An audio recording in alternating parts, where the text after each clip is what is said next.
ஜெய் ஸ்ரீ மாத்ரே நமக. ஜெய் குருதத் ஜெய் குரு பரசுராம். நமஸ்காரம். நான் கரூர்ல இருந்து வல்சலா பண்ணிக்கர் பிரசன்ன ஜோதிடர். இன்னைக்கு நம்ம ஆனி மாத பலன்கள் மிதுன ராசிக்கு எப்படி இருக்குன்னு பார்க்க போறோம். இந்த ஆனி மாதம் எப்ப பிறக்குது அப்படின்னா 15/6/2026 திங்கட்கிழமை பகல் 12:47 மிதுன ராசி மிருகசீஷ நட்சத்திரத்துல இந்த மாதம் பிறக்குது. இந்த மாசம் வந்து மிருகசீஷ நட்சத்திரத்துல பிறக்கிறதுனால மிதுன ராசியில இருக்கக்கூடிய மிருகசீஷ நட்சத்திரக்காரர்கள் கட்டாயம் பரிகாரம் பண்ணணும். என்ன பரிகாரம் பண்ணணும் அப்படின்னா, அந்த பகல் 12 மணிக்கு 15ஆம் தேதி ஜூன் 15ஆம் தேதி நீங்க அருகில் இருக்கக்கூடிய ஆலயங்களுக்கு சென்று ஒருவருக்கு வந்து என்னன்னா, தயிர் சாதம் அன்னதானமா குடுத்துருங்க. ஒரே ஒருத்தருக்கு. அப்படியே அண்டா அண்டாவா கொண்டு போய் குடுக்க வேண்டாம். ஒரே ஒருத்தருக்கு தயிர் சாதமும், கொஞ்சம் ஒரு சொம்பு தண்ணியும் வந்து குடிக்கிறதுக்கு ஜலமும், அதே மாரி தயிர் சாதமும் இத நீங்க தானமா குடுத்தா, இந்த 1 வருடம் முழுவதுமே உங்களுக்கு பணத்தட்டுப்பாடுங்கிறது வராது. அதே மாரி மன சஞ்சலங்கள் வராது. விபத்துகள், அகால மரணங்கள் நேராது. இந்த 1 வருடம் முழுவதுமே பாதுகாப்பாவும், நல்ல காசு பணம் வசதியாவும் நீங்க இருப்பீங்க. இத முடிஞ்ச அளவுக்கு செஞ்சுருங்க. ரொம்ப ரொம்ப சிம்பிள் தான். சரி, இந்த மாதம் உங்க ராசிய பொறுத்தவரைக்கும் எப்படி இருக்கு அப்படின்னா, நல்லா இருக்கு. குருவும் 2ஆம் இடத்துக்கு போயிட்டாரு, உச்சமாயிட்டாரு. அதனால நெறைய நல்ல பலன்கள் இருக்கு. முக்கியமா 3 கூடைய சூரியன் உங்களுடைய ராசியில இந்த மாசம் வந்து ஆனி மாசத்துல மிதுன ராசினாலே ஆனி மாசம் தானே! உங்க ராசியில இருக்கனால, நெறைய முயற்சி பண்ணணும். சும்மா உட்கார்ந்துட்டே இருக்காம நெறைய முயற்சி பண்ணுங்க. உங்களுடைய ராசி அதிபதி ஆட்சி பெற்றிருக்காரு. அது போக வந்து ஜூலை 6ஆம் தேதிக்கு மேல வந்து புதன் வந்து உங்களுடைய ராசி அதிபதி வந்து கடக ராசிக்கு 2ஆம் இடத்துக்கு பெயர்ச்சி ஆயிறாரு. அங்க உச்சமான குருவோட சேர்றாரு. அதாவது இவ்வளோ நாள் வந்து திக்கு தெரியாம இருந்தா கூட, இந்த டைம் வந்து எல்லா விஷயத்தையும் செயல்படுத்த முடியும் உங்கனால. எப்படி அதாவது நெறைய விஷயங்கள் உங்களுக்கு புரிஞ்சு நீங்க நடந்துக்குவீங்க. இவ்வளோ நாள் வந்து ஒரு இன்னசென்ட்டா, ஒரு எதார்த்தமா இருந்திருப்பீங்க. இந்த டைம் வந்து இனிமேல் இப்படி இருந்தா வேலைக்கே ஆகாது. இப்படிதான் நடக்கணும் அப்படின்னு வந்து களத்துல இறங்கக்கூடிய மாதம் தான் இந்த மாதம் உங்களுக்கு. நீங்க எந்த அளவுக்கு இறங்கி செயல்படுறீங்களோ, அந்த அளவுக்கு நெறைய நல்ல பலன்கள் உங்களுக்கு கிடைக்கப்போது. நீங்க செயல்படுறது வந்து பார்த்தீங்கன்னா, தர்மத்துக்கு உட்பட்டு செயல்படணும். ஏன்னா, குரு, புதன் இணைவே மிகப்பெரிய லெவல்ல ஒரு விஷயத்த உருவாக்குறது. ஒரு சாம்ராஜ்யத்த உருவாக்குறது. இந்த குரு, புதன் இணைவு யாருக்கெல்லாம் இருக்கோ, அவங்க என்ன ஆவாங்க அப்படின்னா, அவங்க கிட்ட இருக்க எல்லா சொத்தையும் பறிச்சுட்டா கூட, 0 ஆக்கி விட்டுட்டா கூட, அவங்க 0ல இருந்து மிகப்பெரிய லெவலுக்கு வந்துருவாங்க. மிகப்பெரிய லெவல்ல அச்சீவ் பண்ணிருவாங்க. அந்த மாரி ஒரு கிரக சேர்க்கை. இந்த மாசம் உங்களுக்கு இருக்கு. ஏன் உங்க ராசிக்கு மட்டும் சொல்றேன்னா, உங்க ராசி அதிபதி தானே புதனு. அப்போ குரு, புதன் சேரும்போது எவ்வளோ பெரிய யோகம். ஒரு சாம்ராஜ்யத்தை உருவாக்கக்கூடிய யோகமா இருக்கு. அப்போ நீங்க நல்ல அதாவது செயல்பாடு வந்து இப்போ சோம்பேறித்தனத்தெல்லாம் ஒதுக்கி வச்சுட்டு, இறங்கி செயல்பட்டீங்க அப்படின்னா, மிகப்பெரிய லெவல்ல சாதனை தான் உங்களுக்கு. நெனச்ச விஷயங்கள் தானாக தேடி வரக்கூடிய அமைப்புகள் இருக்கு. முயற்சி தான் உங்களுக்கு திருவினையாக்கும். நீங்க எந்த அளவுக்கு எஃபோர்ட் போடுறீங்களோ, அந்த அளவுக்கு கை மேல பலன். வருமானத்துக்கு 2ஆம் இடத்துல கிரகம் உச்சமா இருக்கு. குரு உச்சமா இருக்கு. அது போக உங்களுக்கு அதிர்ஷ்டத்த குடுக்கக்கூடிய சுக்கிரனும், குருவும் இணைவு. இது ஒரு நல்ல அமைப்பு. வருமானம்ங்கிறது வந்து நீங்க எதிர்பார்த்தது ரூ. 1000 எதிர்பார்த்தீங்க அப்படின்னா, கட்டாயம் ரூ. 500 வந்துரும். நான் வந்து பொய் சொல்ல மாட்டேன். ஏன்னா 2ஆம் இடத்துல குரு உச்சமா இருக்கிறது பாதகாதிபதி. அதனால எதிர்பார்க்காதீங்க. எதிர்பார்க்காம இருந்தா, அது வரக்கூடிய பணம் வந்து உங்களுக்கு சந்தோஷத்த குடுக்கும். ஆனா நீங்க ஒரு விஷயத்த எதிர்பார்த்துட்டீங்க அப்படின்னா, அது வந்து உங்களுக்கு ஏமாற்றத்த குடுக்கும். மிதுன ராசிக்காரங்க எதிர்பார்க்காம இருங்க. கட்டாயம் அது உங்களைய திருப்திப்படுத்தும், சந்தோஷப்படுத்தும். வருமானம் வருதுல வந்து கட்டாயம் வந்துரும். ஆனா நீங்க எதிர்பார்த்த தொகை வராது. ஏன்னா பாதகாதிபதியா போறாரு குரு உங்களுக்கு. அதனால ஆனா தொழில் மூலியமா நிரந்தரமான வருமானம் உண்டு. ஏன்னா 10க்குடைய குரு தான் 2ஆம் இடத்துல உங்க ராசிக்கு உச்சமா இருக்காரு. அதுவும் சுக்கிரனும் சேர்ந்து இணைவுனால உங்களுக்கு நல்ல அமைப்புகள். அதனால நீங்க வருத்தப்பட தேவையில்ல. தொழில் மூலியமா நல்ல இன்கம், ரெகுலர் இன்கம், தொழில் நல்லா ரன் ஆகுறது, இது எல்லாமே உங்களுக்கு சூப்பரா ஆயிரும். அதே மாரி இம்போர்ட், எக்ஸ்போர்ட் பிசினஸ், ஏற்றுமதி, இறக்குமதி சார்ந்த விஷயங்கள், உற்பத்தி சார்ந்த தொழில்களுக்கெல்லாம் வந்து நல்ல நிரந்தரமான வருமானம் வர தொடங்கிரும். அது இல்லாம அதுலேருந்து நல்ல லாபத்தையும் நீங்க ஈட்ட முடியுங்க. முக்கியமா வந்து இந்த வேலை செய்யும்போது பூரணமான உடல் நிலத்தையும் நீங்க பார்த்துக்கணும். உடலும் சில டைம் வந்து பாதிக்கக்கூடும். அதனால மருத்துவ விரயமும் இருக்கு. எந்த அளவுக்கு வருமானம் வருதோ, ஏதாவது ஒரு விரயம் வந்துட்டே இருக்கும். அந்த மாரி அமைப்பு இருக்கு. அதனால ரொம்ப வந்து கவனமா செயல்படணும். முக்கியமா உங்களுக்கு 12ல வந்து செவ்வாய் வராருங்க. விரயஸ்தானத்துல செவ்வாய் 11 கூடையவர் 12ல. வருமானமும் வரும். ஆனா செலவும் எழுதி வச்சுக்கும். அது யானை வரும் முன்னே மணி ஓசை வரும் பின்னே அப்படிங்கிற மாரி, சாரி யானை வரும் பின்னே மணி ஓசை வரும் முன்னே அப்படின்னு யானை வரதுக்கு முன்னாடி அந்த மணி ஓசை வருதுல்ல, அது மாதிரி உங்களுக்கு செலவு அப்படிங்கிறது முன்னாடி வந்து நிக்கும். அதாவது வருமானம் வந்தாலும் செலவுங்கிறத ஃபர்ஸ்ட்டு வந்து நிக்கும். அந்த மாதிரி இந்த மாதம் உங்களுக்கு இருக்கு. ஆனா சமாளிக்க முடிய அளவுக்கு தான் உங்களுக்கு இருக்கு. ஏன்னா சுக்கிரன், கேதுவும் வந்து 5ஆம் தேதி ஜூலை 5ஆம் தேதி வந்து சுக்கிரனும் வந்து கேதுவோட இணைவு இருக்கனால, இந்த ரொட்டேஷன் ஃபண்ட் ஃப்ளோ ரொட்டேஷன்லாம் வந்து ரொம்ப டைட் பொசிஷன்ல இருக்கும். ஸோ இதெல்லாம் வந்து சமாளிக்கணும். சமாளிச்சு தான் மீண்டு வரணும். ஆனா எல்லா விஷயத்தையும் வந்து அசால்ட்டா சமாளிக்கக்கூடிய தன்மை உங்களுக்கு இருக்கு. மத்த ராசிக்காரங்க மாரி ஓவர் டென்ஷன் ஆயிக்க மாட்டீங்க. மிதுன ராசி அப்படின்னாலே, சரி விடு பார்த்துக்கலாம் அப்படிங்கக்கூடிய ஒரு ஹேபிட் உங்களுக்கு நெறையவே இருக்கு. அதையே இந்த மாசமும் நல்லா வளர்த்துக்கங்க. ஆனா எல்லா விஷயத்தையும் ஹேண்டில் பண்ணக்கூடிய அமைப்பு உங்க ராசிக்கு அதிகமாகவே இருக்கு. ஏன் அப்படின்னா, உங்க ராசி அதிபதி புதன்.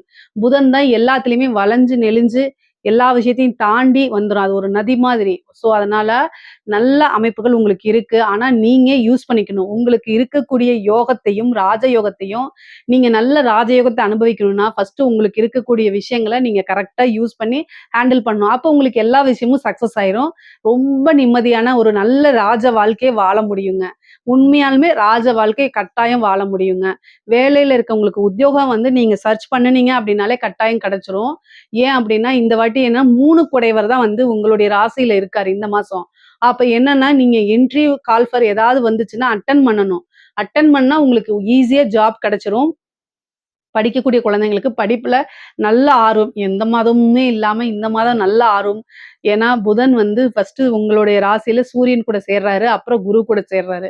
அதனால இந்த மாதம் முழுவதுமே படிப்புல நல்ல ஆர்வம். படிச்சா தான் வாழ்க்கை அப்படிங்கிற மாரி விழுந்து விழுந்து படிக்கக்கூடிய அமைப்பு. படிக்கக்கூடியவங்களுக்கெல்லாம் நல்ல உயர்வான இது. படிச்சு முடிச்சுட்டு ஒரு நல்ல பொசிஷன், நல்ல மார்க், ரேங்க் ஹோல்டரா தான் வெளில வர்றது. அதே மாரி வேலை நல்ல உத்தியோகத்துல போய் செட்டில் ஆகுறது. இந்த மாரி அமைப்புகள் தான் உங்களுக்கு இருக்கு. கல்வித்துறை சார்ந்தவங்களுக்கும் நல்ல வளர்ச்சிகள் இருக்கு. மிதுன ராசியில இருக்கக்கூடிய பெண்களுக்கு பெண்களுக்கு நல்ல ஆடை ஆபரண சேர்க்கை கட்டாயம் உண்டு. 3ஆம் இடத்துல சுக்கிரன், கேது சேர்ந்த அமைப்புகள் இருக்கு. பொதுவாவே வந்து பார்த்தீங்கன்னா, உங்களுடைய ராசி வந்து எப்படி அப்படின்னா, எந்த ஒரு விஷயத்தையும் வந்து டக்குன்னு எக்ஸ்போஸ் பண்ண மாட்டீங்க. ஆனா, எல்லா விஷயத்தையும் நோட் பண்ணுவீங்க. சுக்கிரன் 3ஆம் இடத்துல வரும்போது எல்லா மேலயுமே சந்தேகம் வரும். அதனால தயவு செய்து நீங்க என்ன மனசுல நினைக்கிறீங்களோ, அத வாய் விட்டு பொறுமையா கேட்கணும். எப்படி கேட்கணும்? பொறுமையா கேட்கணும். இல்ல அப்படின்னா சண்டை சச்சரவுகள் வரத்தான் செய்யும். பொதுவா சுக்கிரன், கேது இணைவு பெண்களுக்கு நல்ல இணைவு கிடையாது. அதனால ரொம்ப பொறுமையா கேட்கணும். அதே மாரி கம்யூனிகேஷன் சார்ந்த விஷயங்கள்ல கூடுதல் கவனம். மிதுன ராசியில இருக்கக்கூடிய பெண்கள், வெளியில வந்து உங்க வீட்ல வந்து ஹஸ்பண்டோ அல்லது பேரண்ட்ஸோ வந்து பார்த்தீங்கன்னா, இவர் கூட பேசாத, இவங்களோட பேசாதன்னா, அங்க பேசாதன்னா பேசாத. அதோட முட்டுக்கட்ட போட்டுறணும். இல்ல அப்படின்னா, அது உங்களுக்கு எப்பவுமே ஆபத்தா முடியும். 3ஆம் இடம் கம்யூனிகேஷன், சேட் பண்றது, ஃபோன் பேசுறது இது எல்லாமே. ஸோ அதனால சுக்கிரன், கேது இணைவுங்கிறது வந்து உங்கள எதுலயாவது மாட்டி விடுறது, தேவையில்லாத அவமானங்கள சந்திக்கிற மாரி வர்றது, இந்த மாரி பிரச்சனைகள். ஏன் அப்டின்னா, குடும்பஸ்தானத்துல ஒரு கிரகம் உச்சமா இருக்கு. அது நேரா அஷ்டமஸ்தானத்த பாக்குது. அஷ்டமஸ்தானம்ங்கிறது என்ன? தேவையில்லாத அவமானம். பெண்கள பொறுத்தவரைக்கும் அது ஒரு மாங்கல்ய ஸ்தானம். அதனால கணவர் வழி வந்து சண்டை சச்சரவுகள், அப்புறம் கணவர சந்தேகப்படுறது, கணவர் உங்களே சந்தேகப்படுறது, இந்த மாரி விஷயங்கள்லாம் வந்துரும். கூடுதலான கவனம் தேவை. தேவையில்லாத விஷயங்கள் ஒருத்தர் வேண்டான்னு சொல்றாங்கன்னா, ஏன் வேண்டான்னு சொல்றாங்கன்னு யோசிச்சு பார்க்கணும் பல ஆங்கிள்ல இருந்து. ஒரே ஆங்கிள்ல இருந்து இவனுக்கு அவங்க மேல பொறாம அப்படிலாம் கிடையாது. உங்க நல்லதுக்கு தான் சொல்லுவாங்க. ஸோ அதனால கூடுதலான கவனம் தேவை. யார்கிட்டயாவது பேசும்போதும் சரி, அறிமுகம் இல்லாத நபர்கள் கிட்ட பேசாதீங்க. அது ஆனந்தத்த குடுத்தாலும், கட்டாயம் உங்கள போய் ஒரு படுகுழியில தள்ளிரும். அதனால தேவையில்லாத விஷயங்கள்ல நீங்க வந்து இன்டர்ஃபியர் ஆகாதீங்க. வேண்டாம். அந்த சோசியல் மீடியால இருக்கக்கூடியவங்களா இருந்தாலும் சரி, ஒரு இன்ஃப்ளூயன்சரா இருந்தாலும் சரி, ரொம்ப ரொம்ப கவனமாக இருங்க. பெண்கள் வந்து இதனால நெறைய கஷ்டப்படுறாங்க. எனக்கு வர கிளையன்ட்டும் இதே தான் சொல்றாங்க. அதனால தான் நான் கூடுதலா இந்த மாரி விஷயங்கள்லாம் சொல்றது. இந்த மாசம் இதுல ரொம்ப கவனமா இருக்கணும். அதே மாரி நீங்க ஒரு வொர்க் பண்றவங்களா இருக்கலாம். வொர்க் பண்ற வுமனாவும் இருக்கலாம். அல்லது சாதாரண மிதுன ராசியில இருக்கக்கூடிய வொர்க் பண்றவங்களாக இருந்தாலும் சரிங்க. கம்யூனிகேஷன் சார்ந்த விஷயங்கள ரொம்ப கவனம். மிதுன ராசிய பொறுத்தவரைக்கும் ஆணாக இருந்தாலும் சரி, பெண்ணாக இருந்தாலும் சரி, கம்யூனிகேஷன் சார்ந்த விஷயம் இது. இமெயிலு, நீங்க கையெழுத்து போடக்கூடிய விஷயம், அதே மாரி ஃபோன்ல சேட் பண்றது, ஒரு டிஎம்ல போய் சேட் பண்றது, இன்ஃப்ளூயன்சரா இருக்கிறது, எல்லாருமே வந்து கவனமாக இருக்கணும். தேவையில்லாத விஷயம் நம்மள வந்து மாட்டி விடணும் அப்டின்னா, ஆசைய தூண்டி விடணும். அப்பதான் அவன் மாட்டுவான்னு சொல்ற மாரி, இந்த மாசம் இந்த மாசம் உங்களுக்கு அதெல்லாம் நடக்கும். அதுலலாம் நீங்க சிக்கிக்காம வெளியில வரணும். பொதுவாவே மிதுன ராசிக்கு அதிபதி புதனு. புதன்னா வந்து புத்திசாலி கிரகம். ஸோ அதனால நீங்க என்ன புத்திசாலியா செயல்பட்டா, ஸ்மார்ட்டா செயல்பட்டா எந்த ஒரு வலையிலயும் சிக்க மாட்டீங்க. அதனால கவனமாக இருங்க. பொதுவாவே வந்து இந்த மாசம் ஒரு மன கஷ்டங்கள் உங்களுக்கு இருக்கு. மனதுக்கு பிடித்த நபர்கள் உங்களோட மனச குத்தி கிழிச்சிட்டு போறதுக்கு உண்டான வாய்ப்புகள்லாம் இருக்கு. அதாவது லவ் பிரேக்கப் ஆகுறதோ, அல்லது கணவன் மனைவியிடையே சண்டை சச்சரவுகள், மனதுக்கு பிடித்தவர்கள்னாலேயே மனசளவுல ரொம்ப கஷ்டப்படுற மாரி இந்த மாசம் உங்களுக்கு வரும். அதனால ரொம்ப கவனமாக இருங்க.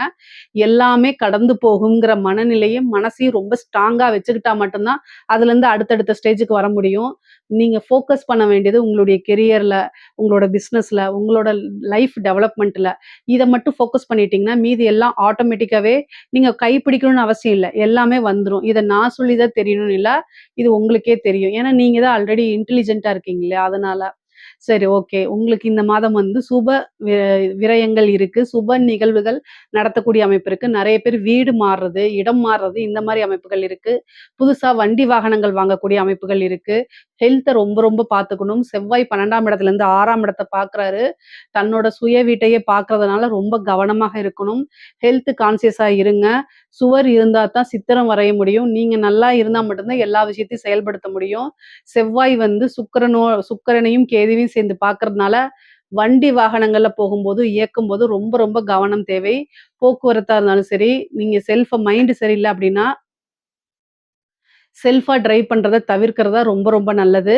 கூடுதலான கவனம் தேவைங்க. தாய் வழி ஆதரவு, தாய் வழி சொத்துக்கள்லாம் உங்களுக்கு வந்து சேரும். தந்தை வழி சொத்துக்களும் வந்து சேரும். ஒரு குருநாதருடைய வழிகாட்டுதல் உங்களுக்கு கிடைக்கும். தெய்வ அனுகூலம் இந்த மாதம் உங்களுக்கு இருக்கு. கலைத்துறை சார்ந்தவங்களுக்கு இது ஒரு நல்ல வளர்ச்சி. மிகப்பெரிய லெவல்ல யோகம். சோசியல் மீடியால நீங்க ட்ரெண்டிங்கா இருப்பீங்க.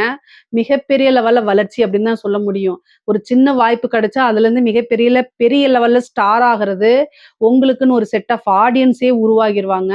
மக்கள் மத்தியில நீங்க மிகப்பெரிய லெவல்ல பிரபலம் ஆவீங்க. நெறைய காசு, பணம் சம்பாரிக்க முடியும். அரசாங்க துறையில இருக்கவங்களுக்கெல்லாம் நல்ல யோகம்ங்க. நல்ல காசு, பணம்லாம் புரளக்கூடிய அமைப்புகள். அதே நேரத்தில கேது இருக்கனால சிக்கல்கள், சட்ட சிக்கல்கள் இதெல்லாம் நீங்க பார்த்துக்கணும். இல்லைன்னா உங்களுடைய பேர் வந்து கெட்டு போறதோ, அல்லது ஒரு பனிஷ்மென்ட் கிடைக்கிறதுக்கோ வாய்ப்பு இருக்கு. அரசியல்வாதிகள பொறுத்தவரைக்கும் ரொம்ப ரொம்ப சூப்பரா இருக்கு. மிகப்பெரிய லெவல்ல உங்களுக்கு வளர்ச்சி இருக்கு. தொட்டதெல்லாம் யோகம்ன்னு சொல்ற மாரி மிதுன ராசியில இருக்கிறவங்களுக்கு, அரசியல் அப்படிங்கிற வாழ்க்கை ரொம்ப பிரகாசமான அமைப்புகள் இருக்கு. கேது வந்து உங்களுக்கு 3ஆம் இடத்துல இருக்கனால, ஒரு இயக்கத்துக்கு, ஒரு பெரிய லெவல்ல வழிநடத்துறதுக்கு, இந்த மாரி அமைப்புகள அது மிகப்பெரிய லெவல்ல பண்ணி குடுக்கும். அதனால ரொம்ப ரொம்ப அற்புதமான வாய்ப்புகள். 9ல இருக்கக்கூடிய ராகும், மக்கள் கிட்ட பிரபலியத்த உண்டு பண்ணிரும். சொசைட்டில பெரிய மனிதர்களுடைய பழக்கவழக்கங்கள் இருக்கும். இதனால உங்களுடைய அரசியல் வாழ்க்கை நல்ல பிரகாசமாகும். உங்களுக்குன்னு ஒரு பெரிய லெவல்ல கூட்டம் உருவாகிரும். நல்ல காசு பணத்த சம்பாரிக்க முடியும். புதுசா டெண்டர் கிடைக்கும். நல்ல காசு பணம், மிகப்பெரிய லெவல்ல வளர்ச்சி அப்படிங்கிறதெல்லாம் அரசியல் துறையில இருக்கவங்களுக்கு இருக்கு. பொதுவா மிதுன ராசிக்காரங்களுக்கு இந்த ஆனி மாசம் அப்படிங்கிறது ரொம்ப சிறப்பான மாசமா தான் இருக்கு. பொருளாதார வளர்ச்சியும் சரி, மத்த இதுலயும் சரி, நல்ல வளர்ச்சி, யோகமும் சேர்ந்து தான் இருக்கு.